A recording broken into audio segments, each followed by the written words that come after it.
Mesdames et messieurs, bonjour. Je suis tout à fait ravi de vous retrouver dans cette nouvelle édition dans votre émission semi-hebdomadaire. L'Égypte a mis votre fenêtre sur le monde égyptien, votre fenêtre sur les grands événements qui ont émaillé la scène égyptienne durant les derniers jours, dans plusieurs domaines, notamment dans le domaine économique, politique et dans le domaine même du tourisme. Justement, nous allons commencer cette nouvelle édition par les activités présidentielles. À cet égard, on trouve que le chef de l'État, M.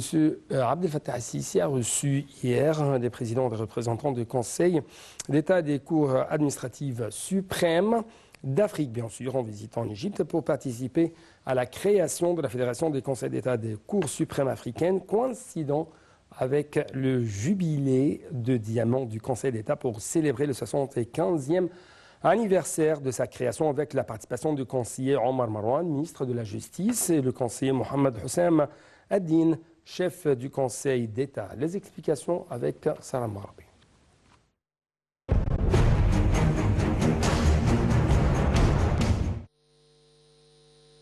Selon le porte-parole de la présidence, le président Abdel Fattah al-Sisi a accueilli les présidents des cours africaines, soulignant le souci de l'Égypte à soutenir la création de l'Union des conseils d'État et des cours administratifs suprêmes africains, afin de répondre aux aspirations légitimes des peuples africains dans la protection de ces ressources et de sauvegarder leurs droits et libertés, afin de répondre à la sensibilisation et la culture juridique, ainsi que l'échange d'expériences et de connaissances, en particulier dans le domaine du droit administratif entre les peuples du continent africain, visant à réaliser la solidarité et la coordination pour pousser l'action africaine commune. Le chef de l'État a également souligné que l'Égypte a toujours été désireux de soutenir l'indépendance du pouvoir judiciaire, y compris la justice administrative, renforcer son rôle en croyant que la justice est le pilier de la société et la garantie de la paix et de la sécurité. C'est alors que la constitution égyptienne a affirmé cette indépendance en protégeant le pouvoir judiciaire et interdisant toute ingérence dans ses affaires, ainsi que respecter l'état de droit, consolider le droit et les valeurs de l'égalité et de l'équité, tout en signalant que la justice administrative est le gardien de droits et libertés publiques qui assure la justice dans les actions de l'administration, ce que le Conseil d'État égyptien a tenu dès son premier jour en 1946 et jusqu'à présent. Pour sa part, le conseiller Omar Marwan, ministre de la Justice, a souligné l'importance de la création de l'Union des conseils d'État des cours suprêmes africaines pour renforcer la coopération et l'échange d'expériences dans les domaines de la justice administrative entre les pays africains frères, ainsi que la promotion de la recherche juridique et les études relatives à la justice administrative, en contribuant à la diffusion de la culture juridique dans les sociétés africaines.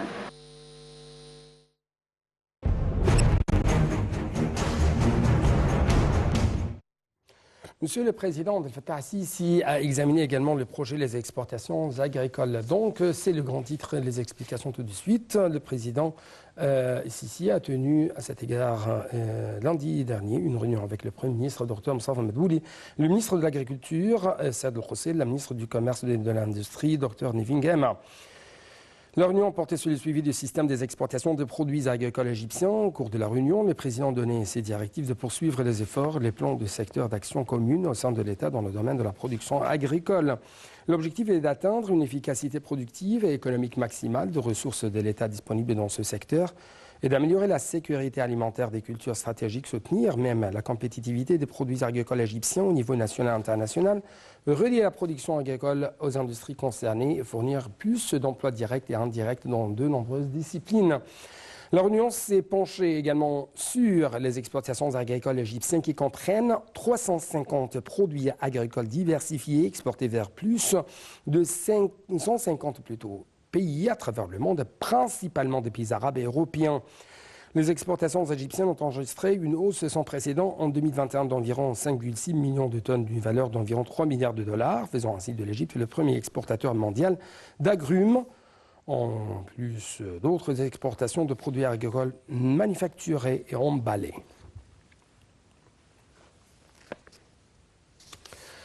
D'autre part, le Premier ministre Dr Moustapha Madbouli a déclaré que le dialogue stratégique égypto-américain avait réussi à concrétiser une vision ambitieuse sur le renforcement de relations tous azimuts entre les deux pays, avec un accent particulier mis sur le renforcement économique et commercial. Le chef du gouvernement s'est exprimé en ces termes dans une allocution faite hier soir devant la conférence organisée par la Chambre égypto-américaine de commerce à l'occasion d'une visite de la mission commerciale verte américaine en Égypte, regroupant des représentants d'environ 40 entreprises états-uniennes et des responsables concernés de part et d'autre.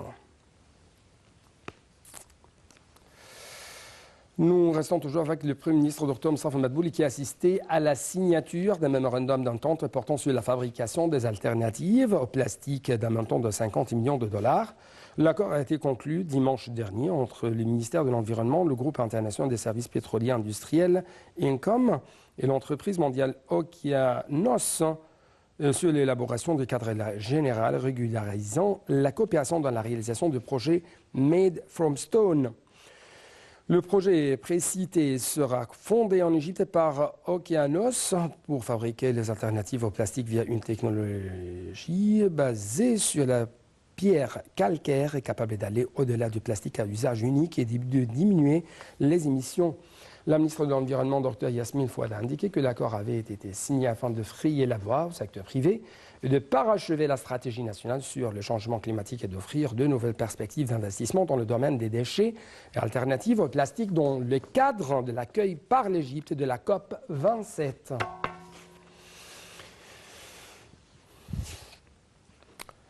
Le chef du gouvernement, Dr Moustafa Madbouli, a également souligné l'importance de suivre les procédures d'attribution des terrains industriels et de fournir plus de facilités à cet égard. Le chef du gouvernement a demandé au président de l'autorité de développement industriel de résumer toutes les procédures requises pour délivrer les licences, de sorte que l'autorité soit le seul organe chargé de traiter avec l'investisseur industriel à cet égard.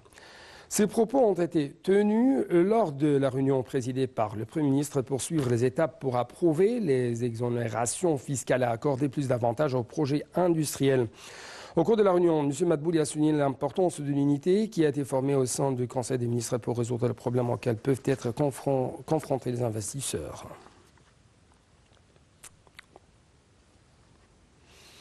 Sur le plan régional, le Premier ministre Dr Moustafa Madbouli a souligné lundi l'intérêt de la direction politique de l'Égypte et des Émirats arabes unis ainsi que de la Jordanie à faire avancer les cadres de coopération bilatérale, insistant ainsi sur la nécessité d'atteindre cet objectif en vue de réaliser la complémentarité dans les divers secteurs au service des peuples de ces pays.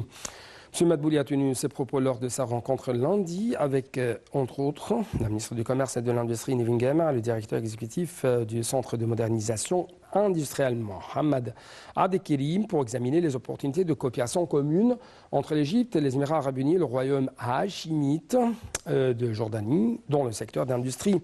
Un nombre d'opportunités de la coopération industrielle entre l'Égypte et les Émirats arabes unis ainsi que la Jordanie selon une vision basée sur l'investissement des avantages compétitifs de chaque pays ont fait l'objet d'examens. Sur le plan politique, le porte-parole du ministère des Affaires étrangères, l'ambassadeur Ahmad Hafez, a déclaré que l'Égypte suivait avec préoccupation les développements actuels à Tripoli en ajoutant que l'Égypte soulignait une fois de plus la nécessité de maintenir le calme en Libye et de préserver les vies, les biens, les capacités du peuple libyen. Le porte-parole a également exhorté toutes les parties libyennes à faire preuve de retenue et à s'abstenir de prendre des mesures susceptibles d'alimenter la violence. L'ambassadeur Ahmad Hafez a également souligné l'inévitabilité du dialogue dans le but de conclure simultanément et sans délai les élections présidentielles et législatives en Libye.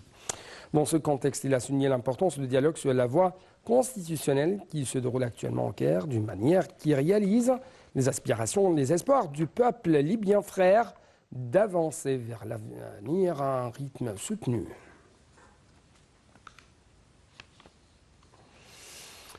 Sur le plan intérieur, le ministère de l'Intérieur poursuit toujours ses campagnes quotidiennes pour suivre les prix des biens stratégiques et contrôler les marchés. Les détails tout de suite.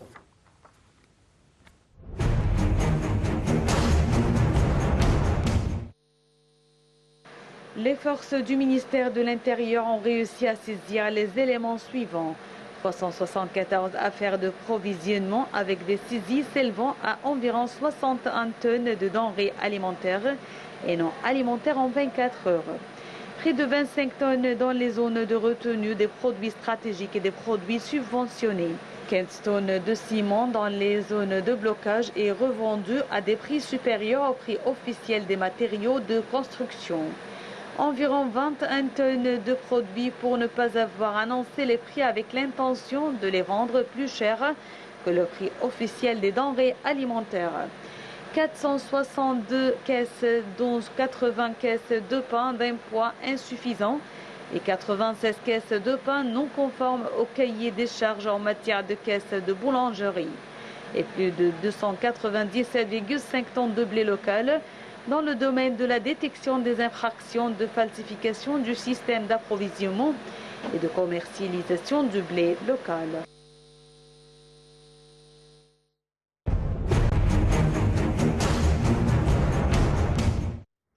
Donc, une toute petite pause. Après ça, on va s'élancer ensemble dans le monde, dans une tournée bien sûr, dans le monde de l'économie égyptienne.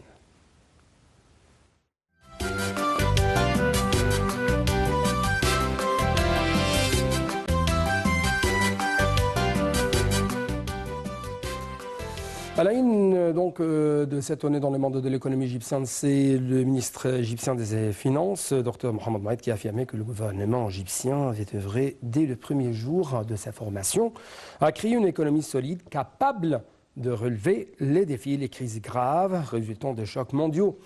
Exposons le projet de budget de l'État pour l'exercice 2022-2023. Dr Moaid a noté que les défis et les crises mondiales avaient poussé le gouvernement à penser à un moyen pour créer une économie résiliente face aux défis. Salam Marabi va vous donner plus d'explications.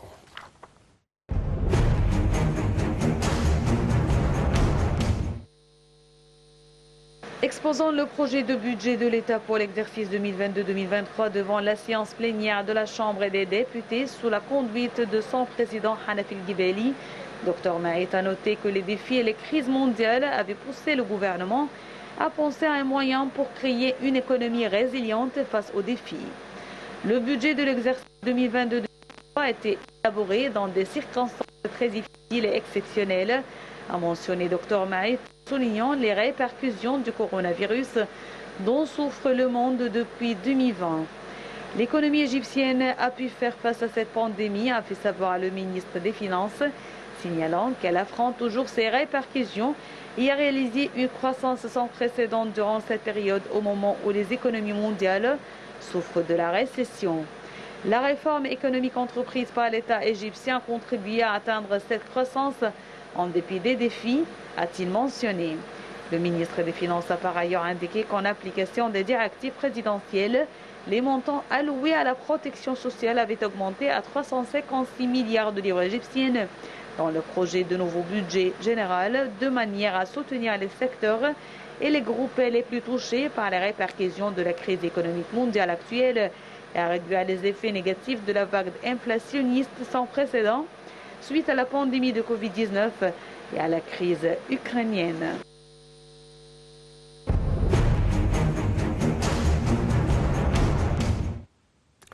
La ministre de la Coopération internationale, Rania Al-Mashat, a affirmé que la Banque européenne d'investissement, BERD, ou plutôt BEI, a débloqué environ 3,35 milliards d'euros sous forme de financement de développement en faveur des secteurs publics et privés en 2020-2021. Bien sûr, de telles déclarations ont été lancées par la ministre de la Coopération internationale lors de sa rencontre avec la vice-présidente de la Banque européenne d'investissement, Ambroise Fayol. Mme Mashat a souligné l'importance de la coopération étroite entre le gouvernement de la BEI ou la Banque européenne d'investissement dans les différents domaines de développement et des futures opportunités de coopération, dont la production de l'énergie propre et de l'hydrogène vert. Le financement présenté par la Banque comprend également des accords de coopération de le développement avec le gouvernement d'un montant de 1,5 milliard d'euros dans plusieurs secteurs vitaux, à savoir le transport, l'eau et le traitement de l'eau, a-t-il déclaré, rappelant ainsi que la BEI avait également contribué à fournir des financements de développement au secteur privé d'une valeur de 1,85 milliard d'euros au cours de la même période. La Banque centrale d'Égypte, BCE, a annoncé son adhésion au Network for Greening the Financial System, un NJFS, considéré comme l'une des agences spécialisées les plus importantes au monde dans le domaine de l'économie verte. Et c'est à la lumière de la stratégie du pays pour réaliser le développement durable et dans le cadre du rôle vital du secteur bancaire de la BCE, afin de soutenir l'économie verte et d'appliquer les meilleures pratiques internationales dans ce domaine. Quant au ministre de l'Électricité et des Énergies renouvelables, Mohamed Chakr, il a confirmé lundi que le secteur de l'électricité avait pris un certain nombre de mesures efficaces pour encourager la participation du secteur privé dans divers projets, en particulier ceux d'énergie renouvelable. Ces mesures ont été prises à cet égard conformément à un certain nombre de mécanismes. C'est ce qu'a ajouté M. Chakr lors d'une conférence, ou plutôt d'une réunion avec des responsables de la Chambre de commerce américaine, d'une délégation d'hommes d'affaires des États-Unis, en présence de plusieurs représentants des entreprises américaines travaillant dans le domaine de l'énergie. Cette réunion vise à prendre connaissance de l'expérience égyptienne et des mesures prises par le secteur égyptien de l'électricité dans le domaine de la réduction des émissions dans le cadre de la préparation de la COP27 qui se tiendra en novembre 2022 à Sharm el-Sheikh. Le renforcement de la coopération bilatérale avec le secteur égyptien de l'électricité et l'augmentation des opportunités d'investissement en Égypte ont également fait l'objet d'examen lors de cette réunion. Le ministre égyptien du pétrole et des ressources minières, Tariq El-Molla, a donné le coup d'envoi à la mise en opération expérimentale d'une usine de production de chlore à la société égyptienne de pétrochimie à Alexandrie après des travaux de développement avec un coût d'investissement d'environ 500 millions de livres égyptiennes. Le ministre a posé également la première pierre du projet d'amélioration de la production d'une unité de concentration de soude caustique à la société d'un coût de 250 millions de livres égyptiennes.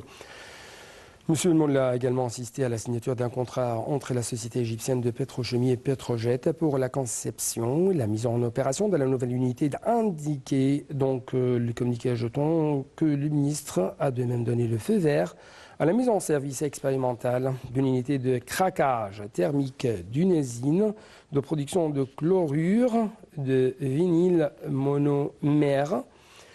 M. El-Molla a affirmé le souci du secteur énergétique et d'adopter comme objectif clé l'augmentation de la production des projets pétrochimiques tout en mettant en évidence le soutien fort et constant apporté par le président de l'État aux efforts de ce secteur en matière d'optimisation du profit tiré des projets de valeur ajoutée.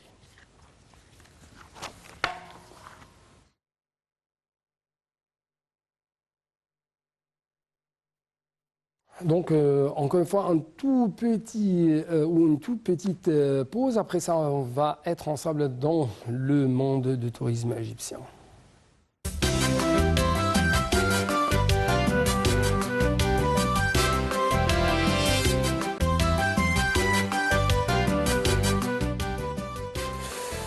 Donc, commençons cette tournée ou cette plongée même dans le monde du tourisme égyptien par le Grand Musée égyptien qui se prépare pour son inauguration.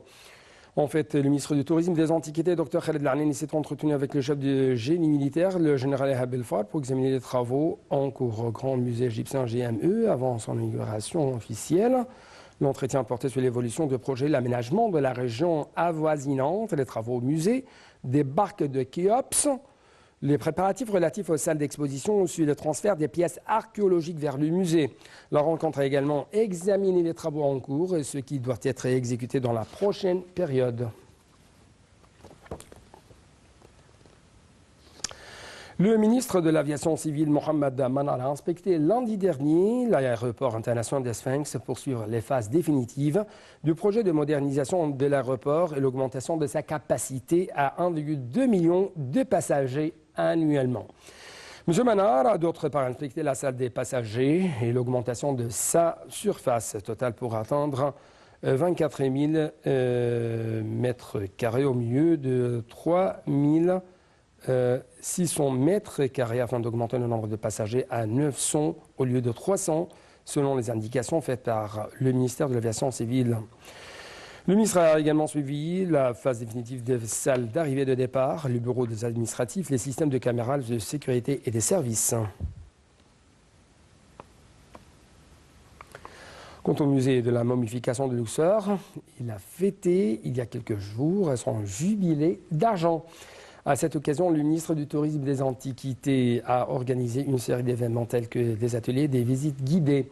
Le directeur du musée, Mohamed Shehat, explique que le musée comprenait une grande salle renfermant 73 pièces monumentales, que ces pièces expliquent les étapes d'embaumement dans l'Égypte ancienne et les outils utilisés dans le processus de momification.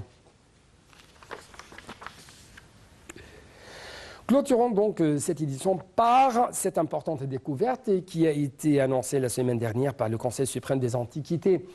La mission archéologique égyptienne opérant dans la région de Gabal al-Haridi ou al-Haridi, au gouvernorat de Sohag, a réussi à découvrir un poste de contrôle des vestiges d'un temple d'environ 85 tombes de l'époque du roi Ptolémée III. Le secrétaire général du CSA, Dr Moustapha Waziri, a annoncé que le poste découvert est un bâtiment construit en briques de terre et ressemble à une maison tour. Le chef du secteur des antiquités égyptiennes, Dr Ayman Ashmawi, a d'autre part indiqué que le temple se composait d'une salle rectangulaire et qu'au centre se trouvent 4 piliers, une salle avec 2 piliers. Le chef du département central des antiquités de Haute-Égypte a pour sa part déclaré que la mission avait également réussi à découvrir des maisons chez des travailleurs, en plus d'environ 85 tombes datant de différentes périodes de la fin de l'Ancien Empire jusqu'à la fin de l'ère ptolémaïque. Donc avec cette dernière nouvelle qui a porté sur la découverte des vestiges d'un temple de la période ptolémique au gouvernorat de Sohag, alors d'Égypte. Nous arrivons à la fin de cette édition. C'est pourquoi permettez-moi de vous remercier infiniment pour votre fidélité, votre attention. Toujours bonne suite de nos programmes sur Natel International.